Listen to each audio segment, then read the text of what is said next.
todos una cordial bienvenida. En esta hora compartiremos con ustedes un tema bien interesante de las Sagradas Escrituras, un tema que nos presenta a profundidad las enseñanzas de Jesús. El título, Los dos caminos. Y antes de iniciarlo, quiero invitarles a orar. Oremos. Eterno Padre, al abrir tu palabra, que ella pueda ser para nosotros una luz en nuestro camino. Permite que tu Espíritu Santo sea nuestro Maestro. Y gracias te damos, Señor, porque estás a nuestro lado y nos das la capacidad de entender y poder entonces ahora nosotros tomar la decisión de hacer. Gracias por escucharnos. Perdona si te hemos ofendido. En el nombre de Jesús. Amén. Los dos caminos. En la época de Jesús habían dos grupos, dos sectas que dominaban en realidad lo que podemos decir nosotros lo que era la iglesia para ese tiempo. Eran dos grupos muy conocidos, los fariseos y los saduceos. Especialmente quiero compartir en esta introducción cuál era la actitud de ellos frente al Evangelio. Y para esto voy a apelar especialmente al comentario bíblico adventista. Acompáñenme a leer. En el espectro religioso del judaísmo del Nuevo Testamento, los saduceos eran los liberales. Como se encontraban en el mundo, también estaban listos y dispuestos a ser del mundo. Ahora, en primer lugar, quiero que noten que el grupo de los saduceos representaba el extremo liberal. Ellos pensaban así: nosotros somos del mundo, vivimos en el mundo, y como somos del mundo y vivimos en el mundo, pues entonces en ese caso nosotros tenemos que disfrutar de las cosas del mundo. No nos debe preocupar otra cosa. Pero por otro lado estaban los fariseos, y noten lo que dice el comentario bíblico. Dice: los fariseos, por otra parte, aunque por necesidad estaban en el mundo, rechazaron ser parte de él. El fariseísmo separatismo enfatizaba la separación del mundo y su contaminación. Sí, es la otra cara de la moneda. Los fariseos decían: estamos en este mundo por necesidad, pero mientras más lejos de él, mejor. Usted dirá: oye, es un buen pensamiento. Sí, pero tiene que haber un equilibrio. No podemos nosotros pensar que aunque estamos en el mundo, no podemos tocar el mundo. ¿Y cómo le predicaremos a aquellos que lo necesitan? Ahora, continuando con lo que el comentario bíblico adventista tiene que decir de estos dos grupos, seguimos leyendo. Mientras que los fariseos vivían separados del mundo y esperaban salir de él, los saduceos no esperaban ningún otro mundo. Interesante. Los fariseos pues querían vivir separados. Usted recordará cuando estaba orando el publicano y el fariseo decía: yo te doy gracias que yo no soy como este. Pero por otro lado, los saduceos no esperaban ningún otro mundo, así que trataban de disfrutar todo lo que había en él. Ahora sigamos leyendo. Los ojos de los fariseos estaban fijos en la vida futura, pero los de los saduceos en esta vida, ya que no tenían esperanza de otra. Para los fariseos, los intereses religiosos eran supremos, pero los seculares eran la preocupación dominante por los saduceos. Usted recordará también, por ejemplo, cuando el sacerdote y el levita iban pasando y vieron al hombre herido. Y entonces el sacerdote: oye, si yo no tuviese el culto ahora a las 9, yo lo atendiera, pero estoy apurado porque las cosas religiosas son importantes para mí. Así era el pensar de los fariseos. Por otro lado, el saduceo no esperaba otra vida. Usted recordará también cuando el saduceo, por ejemplo, se acercó y le dijo a Jesús que había una mujer que se había casado con 7 hombres en el contexto de la historia, y que los 8 serían salvos. ¿Con quién de ellos viviría en el cielo? Simplemente querían tentar a Jesús porque ellos no creían en una resurrección. Así que tenemos dos bandos extremos en su manera de pensar. ¿Qué sigue diciendo la Escritura? ¿Qué sigue diciendo el comentario bíblico? Note esto. En tanto, los fariseos eran los fundamentalistas, conservadores y ortodoxos de su tiempo. Los saduceos eran los modernistas, progresistas y liberales. Por un lado tenemos los fariseos que cuando había un cambio no lo querían aceptar, que para ellos el culto tenía que ser como lo enseñaron los ancianos, que para ellos las enseñanzas de los ancianos era lo más importante. Ellos se anclaban en todas las enseñanzas que habían, y eso no estaba mal, pero iban al extremo. cualquier violación sería el fin del mundo. Por otro lado, tenemos los saduceos que pensaban todo el tiempo, su pensamiento era progresista, liberal. Oye, pero hay que cambiar la iglesia, necesitamos poner música que atraiga a la gente, necesitamos hacer algo que atraiga a la gente. Era un pensamiento todo el tiempo progresista, pero hacia el extremo, un extremo muy liberal. Sigue diciendo, los fariseos creían que una divina providencia ordenaba los asuntos de los hombres y enfatizaban la dependencia del hombre de Dios. Eso está muy bien.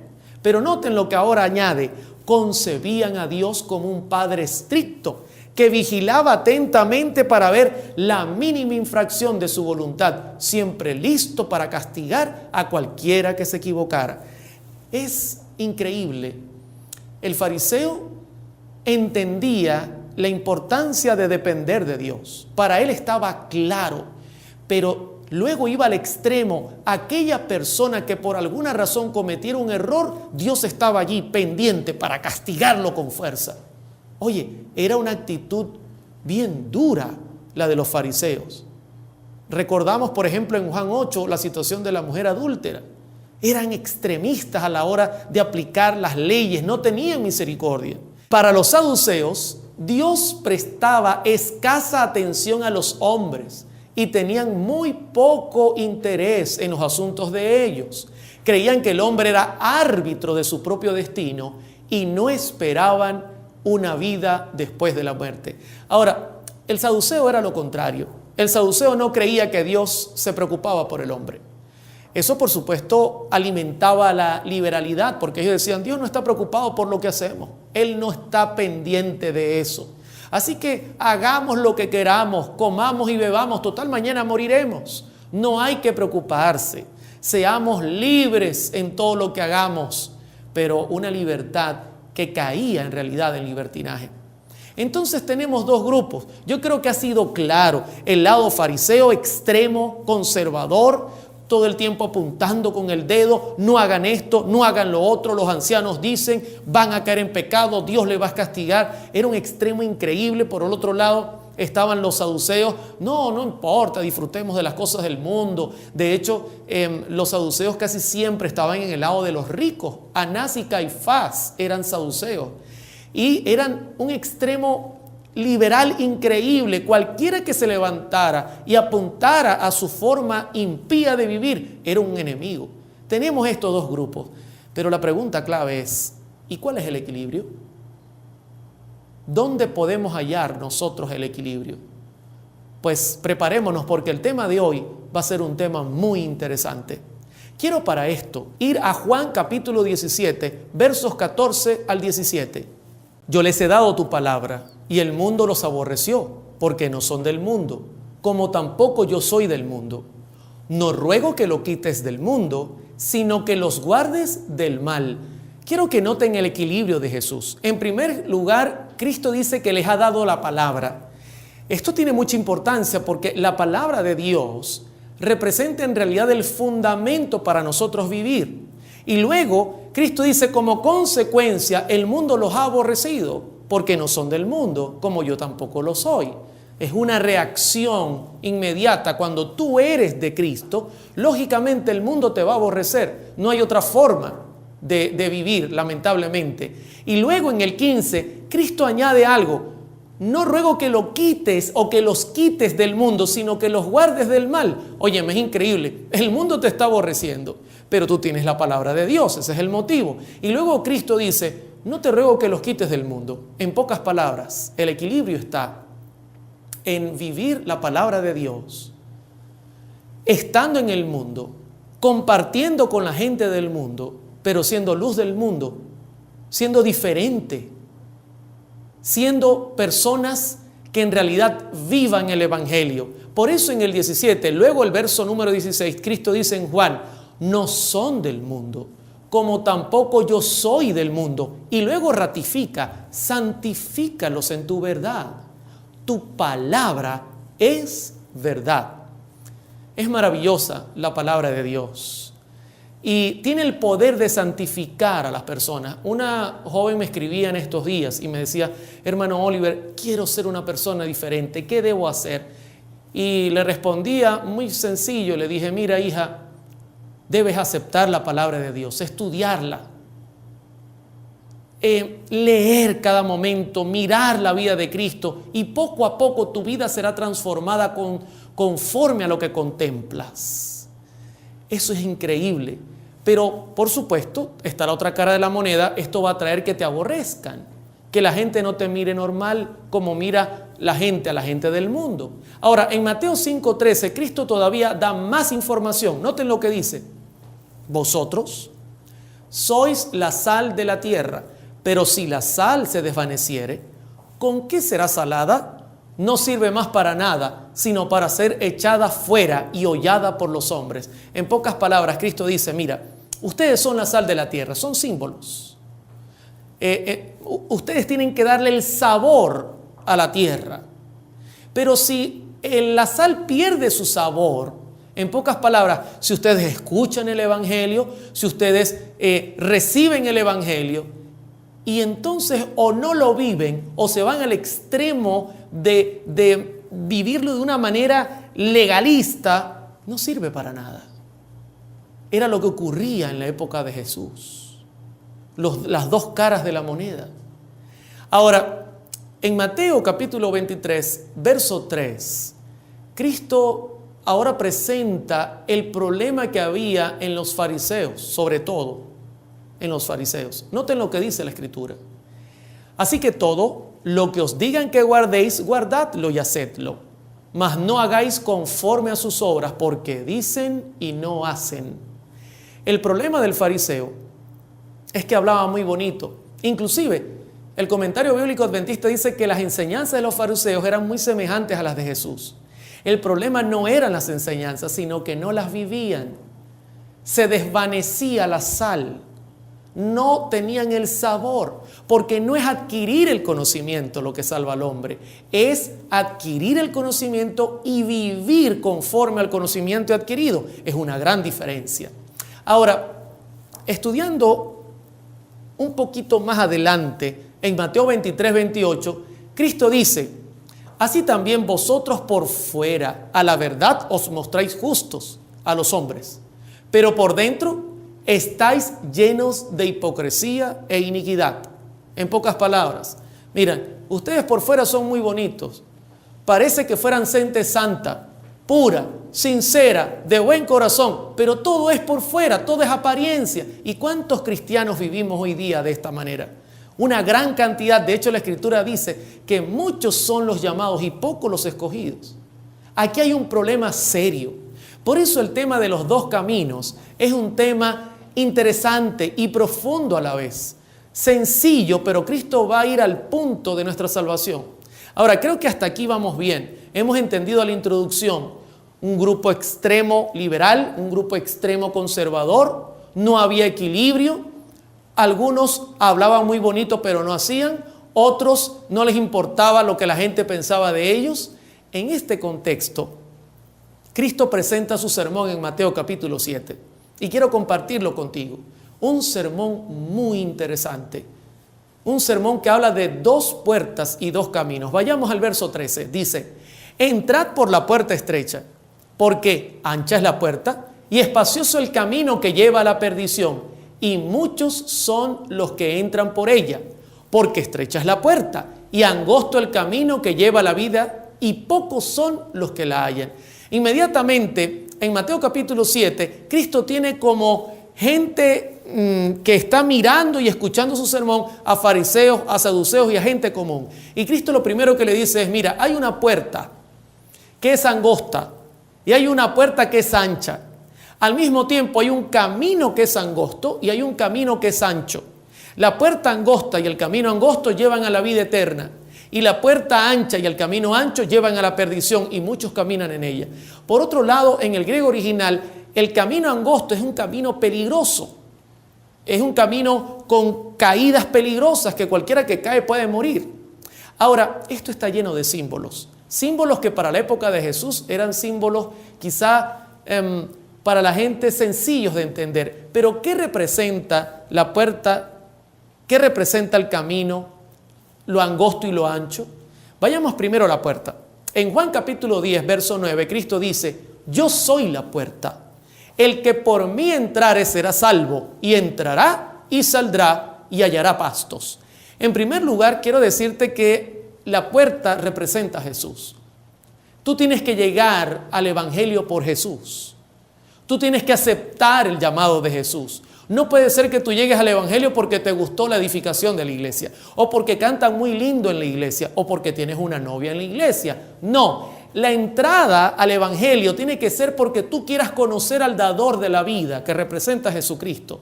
Eso es la puerta. Ahora, si por un lado la puerta representa a Jesús, la angosta, la puerta ancha, lógicamente, representa al otro líder, que es Satanás, que la Biblia lo llama el ladrón, el asesino, el mentiroso, el farsante. Lógicamente, tenemos dos líderes. Por un lado, Jesús representa la salvación, y por el otro lado, Satanás representa la muerte. Ahora, y uno pregunta, ¿solo basta con entrar en la puerta? No. El gran problema que hoy día tenemos en nuestras iglesias es que se predica mucho la puerta. Muchas veces escuchamos que Cristo salva, que no hay cosa más linda que nuestro Señor Jesucristo, que Él es el Salvador de este mundo, y eso es verdad. Y lo respetamos, lo creemos, lo anunciamos. Pero muchas veces el mensaje queda ahí, varado allí, de allí no pasa. Y el camino, que también es importante señalarlo, se pierde de vista. Ahora, Cristo no solo señaló que Él era la puerta. En Mateo 7:14, Cristo dice: porque estrecha es la puerta y angosto el camino que lleva a la vida, y pocos son los que lo hallan. Ahora, muchos hallan la puerta, pero pocos hallan el camino correcto. Y tú dirás: hermano, pero si Cristo representa la puerta angosta, ¿qué representa el camino angosto? El camino angosto es muy importante y debemos enfatizarlo mucho, porque es necesario que caminemos por él para llegar a la vida eterna. Para eso voy a citar Mateo 22:16 para entender un poquito qué significa el camino. Y noten lo que dice la Escritura. Y le enviaron los discípulos de ellos con los herodianos, diciendo: Maestro, sabemos que eres amante de la verdad y que enseñas, quiero que noten esto, con verdad el camino de Dios, y que no te cuidas de nadie porque no miras la apariencia de los hombres. Si usted nota, Cristo enseñaba con verdad el camino de Dios. O sea que el camino representa su enseñanza, su doctrina. Él es la puerta y su doctrina representa el camino. Y tú dirás: hermano, ¿y qué significa eso que la doctrina representa el camino y la puerta representa a Jesús? Muchos de nosotros decimos haber entrado por la puerta. Por ejemplo, si yo te preguntara: ¿has aceptado a Jesús en tu vida? Tú dirás: claro que sí. ¿Te bautizaste, verdad que sí? ¿Cumpliendo el mandato del Señor? Sí, lo hice, hermano Oliver. Excelente, muy bien. Ahora, ¿entendiste la doctrina de Cristo? ¿Entendiste todas las enseñanzas que Él tiene en su palabra? Quizá tú me digas: claro que las entendí, por eso me bauticé. Y ahora viene la pregunta clave: ¿y vives lo que Jesús te ha enseñado? ¿Practicas su doctrina? ¿Crees en los profetas y vives lo que los profetas enseñan? ¿Saben por qué lo digo? Porque muchos entran por la puerta estrecha y comienzan a caminar por el camino angosto, que es guardar la palabra de Dios, aceptar las enseñanzas, hacer un cambio de vida por el poder del Espíritu Santo. Ya como diferente, ya vivo diferente, me visto diferente, canto diferente. ¿Por qué? Porque he entendido la palabra de Dios. Pero cuando voy subiendo por el camino que es pedregoso, que a los lados tiene peligro y es angosto, comienzo a mirar al lado y digo: oye, pero ahí hay un camino mucho más ancho, hay mucha gente que camina en él y yo creo que es hasta más fácil y yo me voy a lanzar mejor para ese camino.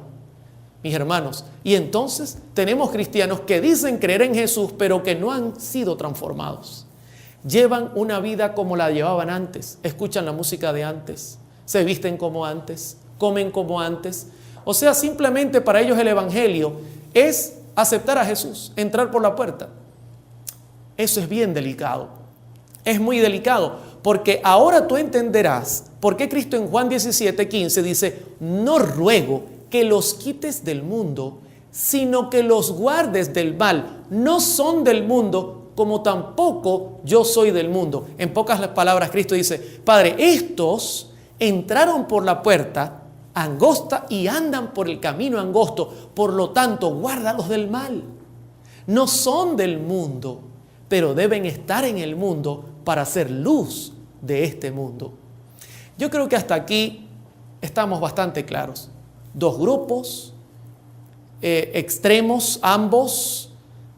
Por otro lado, Cristo ahora habla de la puerta angosta, la puerta ancha, el camino angosto, el camino ancho. Uno lleva a vida eterna, otro lleva a perdición eterna.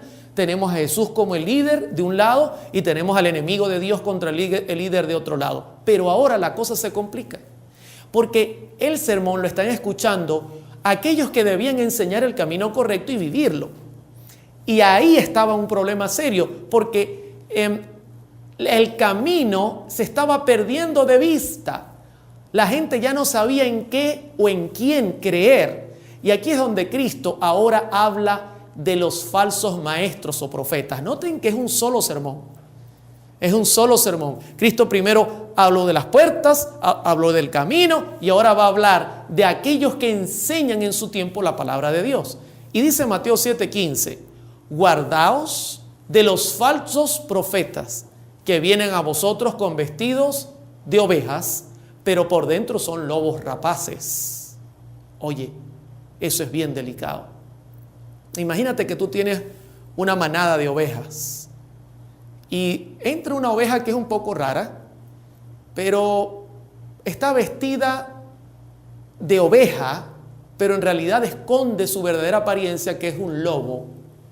Pero lo increíble es que esta oveja, vestida de oveja, pero en realidad es un lobo, no es alguien cualquiera, sino es alguien con mucha influencia.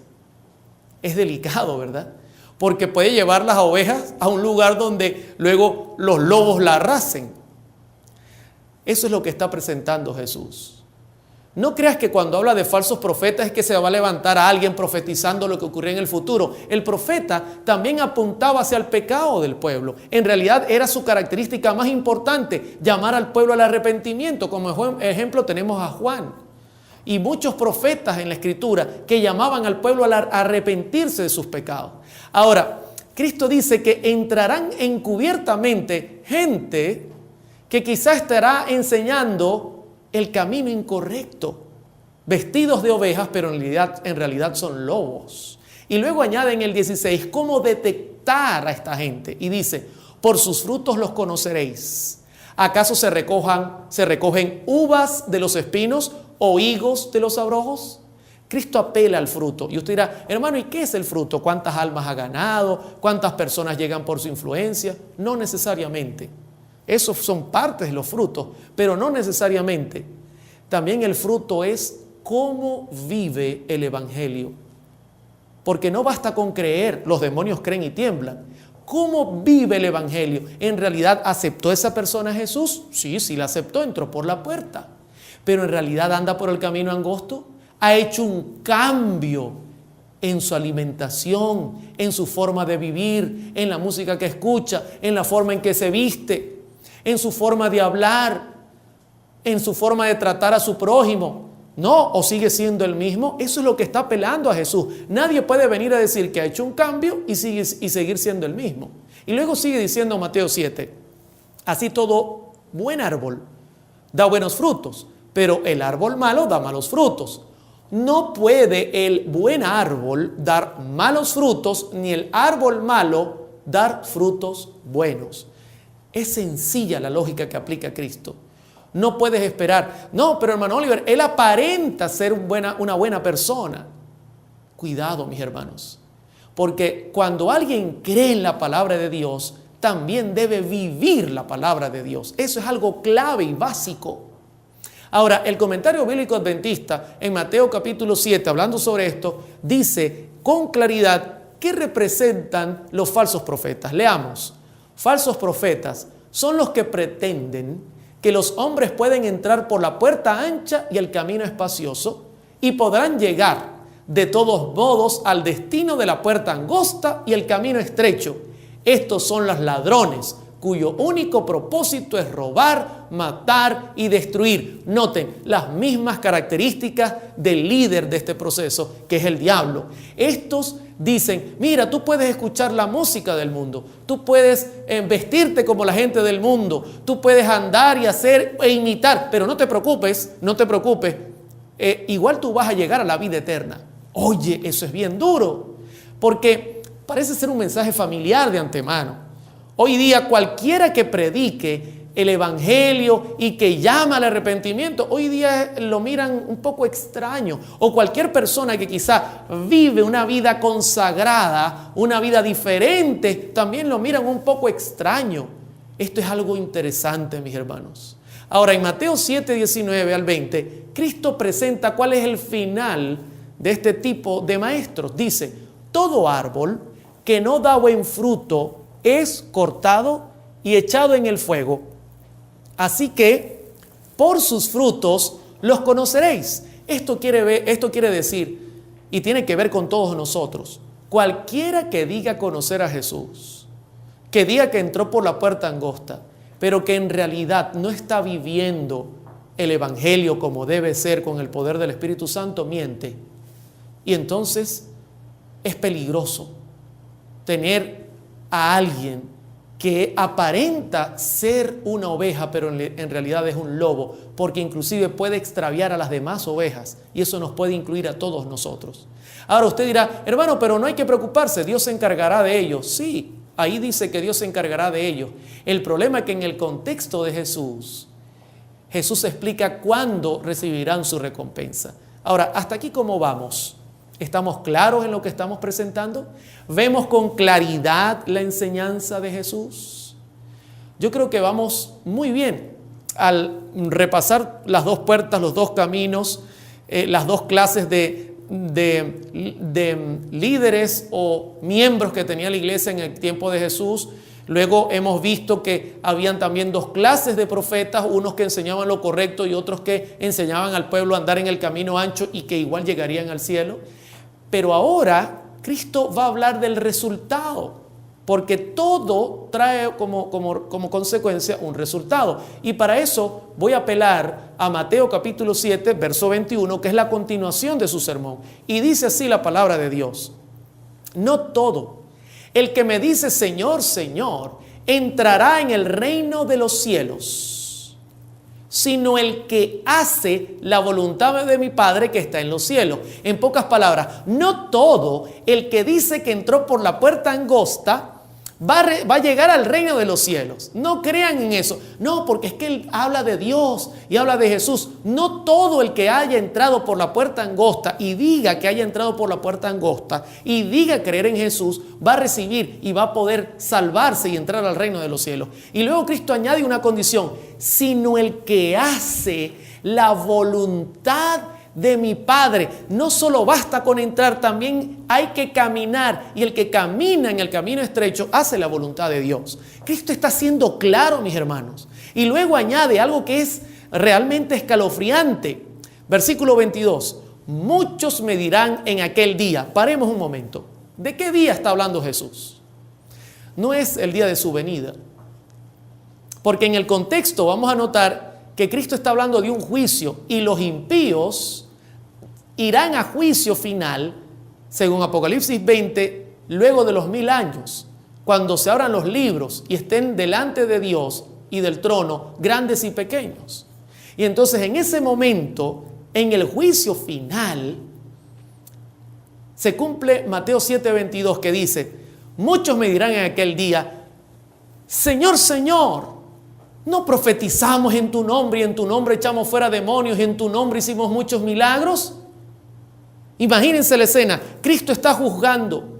Le va a pagar a cada quien con su merecido porque no aceptaron su palabra.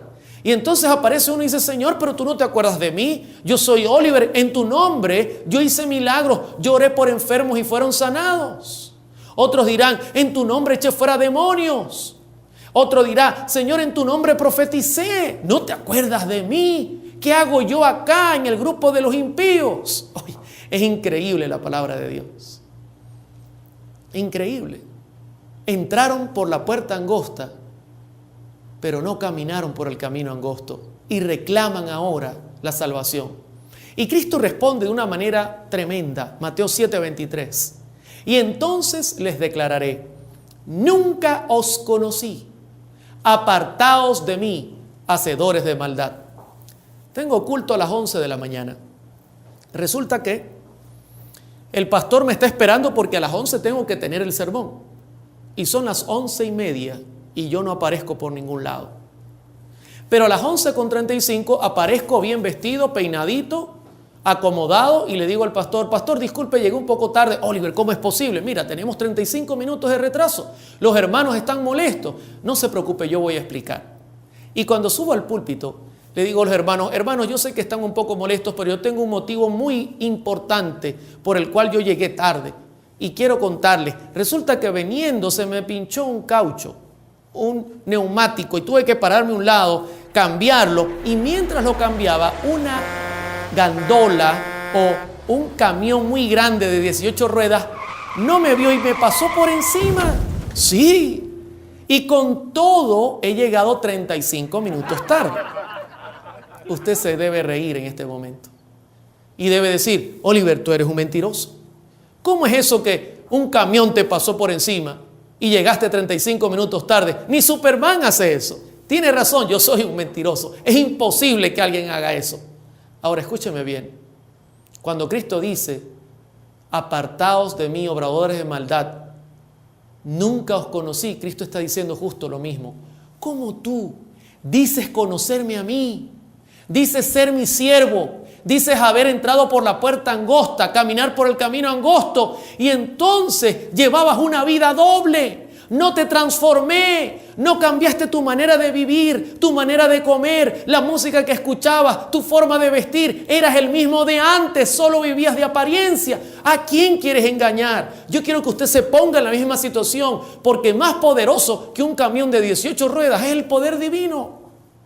Ahora, en Mateo 7, versículo 23, hay una profundidad increíble en el lenguaje original del texto. Dice, y entonces les declararé, nunca os conocí. En griego utiliza la palabra, cuando habla de conocer, ginosko, que significa reconocer, autoridad.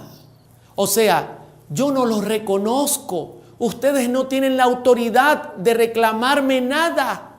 Y yo tampoco tengo la autoridad de reclamarlos a ustedes porque no los conozco. No los reconozco. Y luego dice, apartaos de mí, hacedores de maldad. En el griego original es, apártense de mí, que ustedes que quebrantan, que pisotean la ley de Dios. ¿Cómo puedes decir que eres mi hijo cuando vives una vida de pecado? Ahora, hay una historia que me llama la atención. Usted recordará al apóstol Pablo. Pablo fue transformado por el poder divino. Y Pablo recibió el poder de Cristo y su autoridad. Estaba revestido del poder divino y hacía grandes milagros, grandes cosas. Y la gente lo observaba. Inclusive unos exorcistas ambulantes lo quisieron copiar. Y dice en Hechos 19:13, pero algunos de los judíos exorcistas ambulantes intentaron invocar el nombre del Señor Jesús sobre los que tenían espíritus malos, diciendo, os conjuro por Jesús, el que predica Pablo. Yo me imagino la escena. Ellos vieron a Pablo haciendo los milagros y ellos dijeron, practiquemos, os conjuro por Jesús. Está bien, vamos a hacer la prueba. Hallaron un endemoniado y fueron a él y le dijeron, en el nombre de Jesús, el que predica Pablo, abandona ese hombre. Ese es el problema. Nosotros creemos estar revestidos de un poder sin vivir lo que Dios nos pide. Y saben, en Hechos 19:15 viene la respuesta. Y yo voy a apelar al griego original para que usted la profundice conmigo. Pero respondiendo el espíritu malo dijo, a Jesús conozco. En griego utilizó la misma palabra que en Mateo 7 utilizó Cristo en el verso 21 y 22. A Jesús yo reconozco, yo sé quién es Jesús. Él tiene autoridad sobre nosotros. Fíjense lo claro que estaba el espíritu malo. Y el espíritu malo sabe quiénes somos nosotros también. Y fíjense lo que dice ahora. Y sé quién es Pablo. Aquí no utiliza la palabra ginosco, sino utiliza la palabra epistemai, que significa conocemos, de conocer a una persona. En pocas palabras, mira, reconocemos la autoridad de Jesús y sabemos que Pablo ha sido transformado por Jesús y está autorizado. Y luego finaliza el versículo, pero vosotros, ¿quiénes sois? Nosotros no vemos en ustedes ningún tipo de transformación. ¿Cómo nos van a llegar a nosotros con esa historia, con ese cuento? ¿Qué les pasa? ¿Están locos o qué? Increíble. Y dice la Escritura que saltando sobre ellos los desnudaron y los apalearon y fue notorio en la comunidad. Querido oyente, hermano que me escuchas, que me estás mirando, Dios conoce todo. Dios conoce toda tu vida. Tú no puedes reclamar algo que no posees. En el Salmo 139, David estaba claro. Y voy a compartir contigo, mira lo que dice David en el verso 1 en adelante. Oh Jehová, tú me has examinado y conocido. Tú has conocido mi sentar y mi levantar. Has entendido desde lejos mis pensamientos. Has escudriñado mi andar y mi reposo. Y todos mis caminos te son conocidos. Pues aún no está la palabra en mi lengua. He aquí, Jehová, tú lo sabes todo. Detrás y delante me rodeaste y sobre mí pusiste tu mano. Tal conocimiento es demasiado maravilloso para mí. Alto es. No lo puedo comprender. ¿A dónde me iré de tu espíritu y a dónde huiré de tu presencia? David estaba claro. No podemos vivir como los fariseos que por fuera aparentaban una cosa santa y por dentro estaban totalmente pervertidos. Tampoco podemos caer como los saduceos y decir, bueno, como estamos en el mundo, seamos del mundo, copiemos el mundo, hagamos las mismas cosas del mundo con el único fin de atraer a la gente del mundo. No, mis hermanos, porque en el día del juicio Dios nos va a pedir cuenta de todo lo que hemos hecho en nuestras vidas. Ahora, para terminar, Jesucristo ahora va a hacer el llamado. ¿Hasta aquí cómo vamos? ¿Has notado el sermón de Jesús? ¿Has notado cómo Cristo en realidad presenta las dos caras de la moneda? Dos líderes, dos puertas, dos caminos, dos formas de vivir la vida y el evangelio, la doctrina que hemos recibido. Luego, un grupo que enseña que puedes andar por el camino ancho y terminar en la vida eterna. Y Cristo apela, mira sus frutos, mira su forma de vivir, vive en el evangelio. Y luego tú escuchaste cómo Cristo los llevó al punto del juicio, cuando mucha gente clamará, Señor, yo en tu nombre hice tantas cosas, y Cristo declare, yo no les reconozco. No tienen la autoridad para clamarme a mí como abogado, como dice 1 Juan 2:1. No están autorizados. Y ahora Cristo termina haciendo un llamado. Y yo de verdad admiro la capacidad de enseñanza de Jesús. Será en el cielo formidable, algo único escuchar su palabra. Y fíjense lo que dice Mateo 7:24. Cualquiera pues que me oye estas palabras y las hace, ¿qué dice? Cualquiera que las oye y las hace. No basta oír. No basta aceptar a Jesús. Tú tienes que andar por el camino que Él dice. Y luego Él añade, le compararé a un hombre prudente que edificó su casa sobre la roca, alabado sea el nombre de Dios. La roca representa la palabra de Dios, representa a Cristo. Edificar nuestra vida sobre la roca, vivir el evangelio. Y luego Él dice en el 25, descendió la lluvia, vinieron ríos, soplaron vientos, golpearon contra aquella casa y no cayó, porque estaba fundada sobre la roca. En pocas palabras, ¿traerá problemas vivir en santidad? Claro que los va a traer, porque el que quiera vivir piadosamente recibirá persecución, mis hermanos.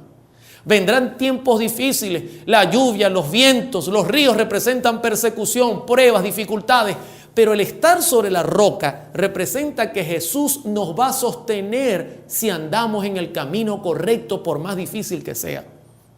Y ahora Jesús hace un llamado tremendo a los que viven una vida de mentira y les dice en Mateo 7:26 en adelante: pero cualquiera que me oye estas palabras y no las hace, le compararé a un hombre insensato que edificó su casa sobre la arena. Imagínate, no, yo acepté a Jesús, entré por la puerta, pero no hago lo que Él me dice. Hago lo que me dice la filosofía del mundo. Es comparado con un hombre que edifica sobre la arena, sobre las falsas premisas que este mundo enseña, las falsas enseñanzas y filosofías. Aquí es donde entran los falsos profetas, los falsos maestros vestidos de ovejas, enseñándote cuentos de camino, no la palabra, y entonces tú te fundamentas sobre la arena. Es bien delicado, mis hermanos. Y Cristo termina diciendo: y descendió lluvia, vinieron ríos, soplaron vientos y dieron con ímpetu contra aquella casa, y cayó, y fue grande su ruina. En pocas palabras, vinieron los problemas, vinieron las dificultades y no se soportó. La casa no soportó estar en pie porque no estaba amparada sobre la roca eterna que es Cristo. Es mi oración que Dios nos pueda acompañar y que podamos entrar por la puerta y podamos caminar por el camino estrecho con la confianza y la seguridad que Jesús estará siempre a nuestro lado. Que Dios te bendiga y que tú puedas lograr encontrar ese camino y esa paz que solo Dios te puede dar.